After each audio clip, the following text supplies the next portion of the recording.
Good morning. So let's start in South Carolina. Bring us up to speed on why that congressional map did not move forward.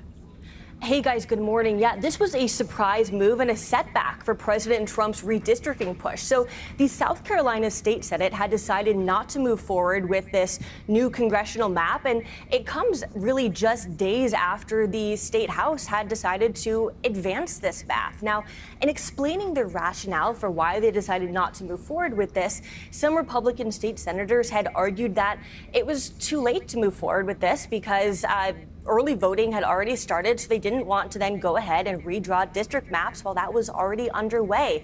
Some had also argued that this process had been rushed. Now, if that map had gone forward, then it would have eliminated the state's only majority black district, which is represented by Congressman James Clyburn. Now, Clyburn had responded to this move in a social media post, saying that, in his words, a critical number of Republicans did not believe in putting a man over the law. Today, members of the South Carolina State Senate stood up for the constitutional principles that they say they believe in. So, remember, this comes as after President Trump had been pushing Republican-led states to enact new congressional district maps in order to put Republicans at a bit more of an advantage when it comes to the midterm election this fall. And the House is expected to be very closely contested, guys. So, Megan, as we mentioned, a federal court blocked a Republican-drawn map from going into effect in Alabama. What was the reasoning there, and where does that go from here?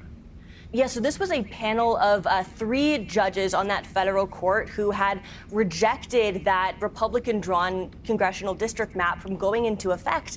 And I want to read you a little bit of what they had to say in their decision about why they wouldn't let this go forward. They said that the map, quote, intentionally discriminated based on race in violation of the Constitution. Now, as you can see on your screen, the Alabama Attorney General had responded to this, saying that he was disappointed but not at all surprised that the judge panel had struck down this map, which he had called blandly unobjectionable. He had also said that he was going to ultimately appeal this to the Supreme Court to ultimately try to get that map ultimately passed. Now, as you had mentioned earlier, this comes after the Supreme Court had made their decision last month that had ultimately limited how race can be used in drawing congressional district maps. And if this map had been allowed to go forward, it would have eliminated one of Alabama's 2 majority-minority districts, and also it would have put Republicans at an advantage in potentially flipping one of those districts as well in those midterm elections this fall, guys. Megan, also, we do want to ask you before we let you go about the Justice Department's case against former FBI Director James Comey. This is where prosecutors are accusing him of threatening the president by posting this picture. It's on your screen right now. It was to Instagram. It's seashells, spelling at 8647.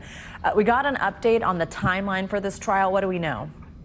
Yeah, so a judge delayed this trial now. Now it's set to start on October 21st. Now, it comes after Comey's team had requested more time. The trial was originally supposed to kick off in July. Now, Comey's team is planning to file motions to dismiss the case, arguing that the case is vindictive and selective prosecution. Now, if the judge ultimately rules against those motions and allows that case to move forward, then Comey will ultimately appear at a federal courthouse in North Carolina at the end of September for an arraignment. Now, it all comes down to this social media post, 8647, where 86 is a term that's commonly used in restaurants, for example, to mean that they're out of something or that something should be taken off the menu, and President Trump is the 47th president, guys.